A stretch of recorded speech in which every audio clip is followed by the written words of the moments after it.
Жобаның тақырыбы тәрбие тал бесіктен. Жалпы жобамыздың негізгі өзегі бұл бесік жыры деп алдық. Тәрбие тал бесіктен деп алудағы негізгі мақсатымыз бесік жырының бала тәрбиесіндегі алар орны және ана мен баланың арасындағы тығыз қарым-қатынасты дәріптеу. Жалпы бесік жыры дегеніміз халық тапқырлығы мен даналығы, ізгі ойдың санаға дарыған мөлдір бұлағының тамшылары. Негізінен ананың балаға деген мейірімін үстемелейді, сезімін тебірентеді. Бөлеуде жатқан баласын бесіктің арқалығына сүйене отырып емізген ана ішіндегі арман тілегін, көкейдегі көксегенін де әндетіп айтады. Сол сезімнің бәріне халық сөзі арқау болған. Қазақ халқы ежелден ақ бесіксіз үйде береке жоқ деп өмірге келер сәбиді асыға күткен. Себебі бала өмірдің гүлі, жалғасы. Жас нәрестенің өмірге келуі отбасы мүшелеріне, әкесі мен атасына, нағашы жұртына үлкен қуаныш әкелген. Жас нәресте өмірге келгенде арнайы адам жіберіп сүйінші сұратқан. Қазақ баласын ағаш бесікке салып баққан. Ағаш бесік көшпелі өмірге өте қолайлы.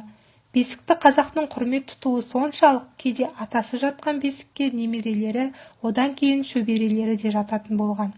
Қазақтың туған жерді алтын бесікке теңеуі де бесікті ардақтауынан шыққан. Бесікті қашан және кімнің ойлап тапқаны белгісіз, бірақ ғасырлар бойы бұл көшпелі қазақтың өмірінің ажырамас бөлігі болып келеді.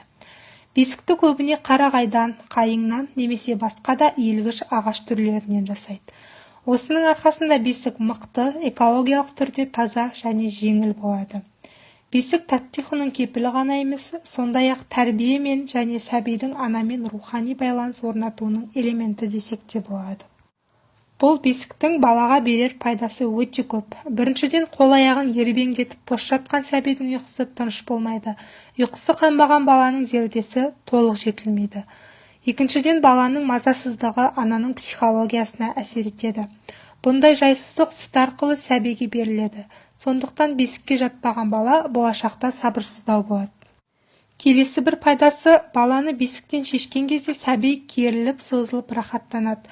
Бұл дегеніміз денесінің әр түрлі күйде болуы оған демалыс сыйлайды. Сәбидің тұла бойы таза болып, тазалыққа бойы үйренеді. Және бесіктегі баланың денесіне дымқыл сыздармайды, құрғақ болады. Ол мықты денсаулық кепірі. Әрі қол-аяғы сыптай болып өседі. Бесік белгілі бір ритммен ғана тербеледі. Бұл баланың жүйкесі бір қалыпты болады деген сөз және тәртіпке түседі. Бесіктегі балаға ана әлдие әбден сіңеді, қайырымды мінез қалыптасады.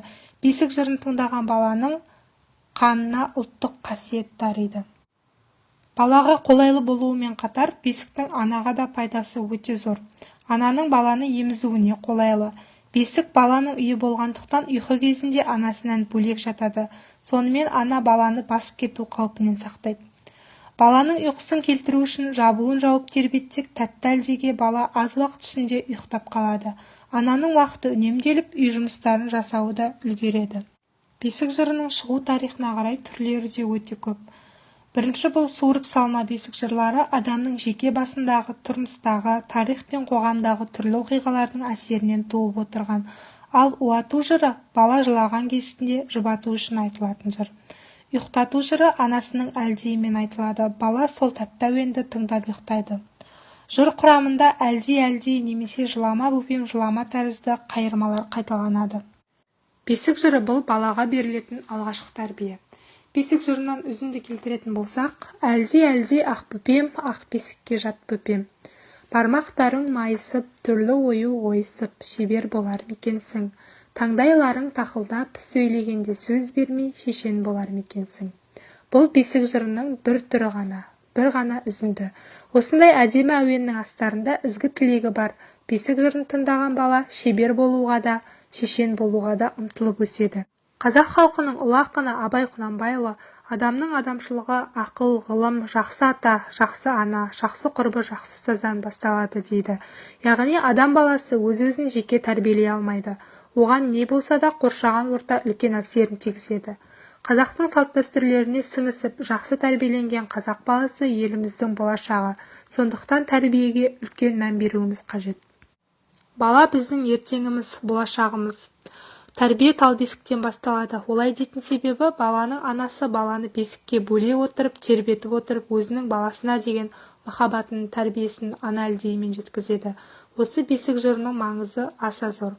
Ол ұлттық дәстүрлерді, адамдық қасиеттерді, адамзатқа тән барлық жақсылықтарды баланың бойына бесіктегі кезінен бастап сіңіреді. Сондықтан тәрбие тал бесіктен деген ұғым